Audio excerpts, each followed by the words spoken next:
tawag yung term doon, hindi siguro sapat pa yung dahil nahiya ako makabalbas nandun yung hiya, takot at kumbaga pag nag-aalangan ako na baka disappoint or di ba, hindi ko wala kasi blanco ako dahil hindi pa nga kami nagkita in personal pati at kasama ang kanyang pamilya mga balbas natin.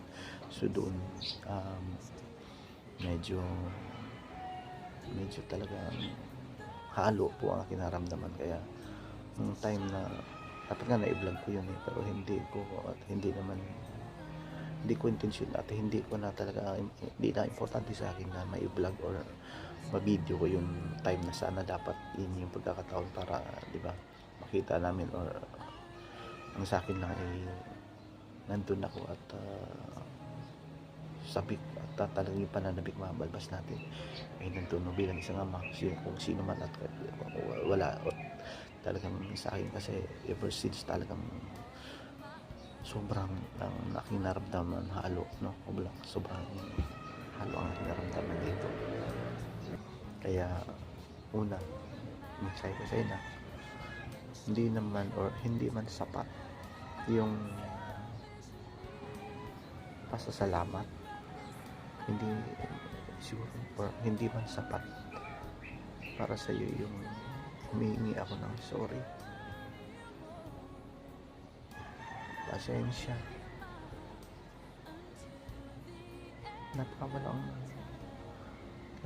akong kwentang ama. Kaya naiyak nga ako doon sa mismong event dahil wala akong masabi sa lahat ng pamilya at sa lahat ng tumalo dahil ano ba ang sino ba ako at pagmamukha ko sa inyo na wala, at sa loob ng 18 years hindi ko man lang naipadama sa iyo at maibigay sa iyo yung mga kinakailangan na time na wala man lang kahit ni anino or wala man lang kahit na basta na ito lang masasabi talaga. Ang sakit, halo masakit para sa akin dahil hindi tayo nagkita mula noon. Gustuhin ko man pero ayaw ng panahon, ayaw ng taghana.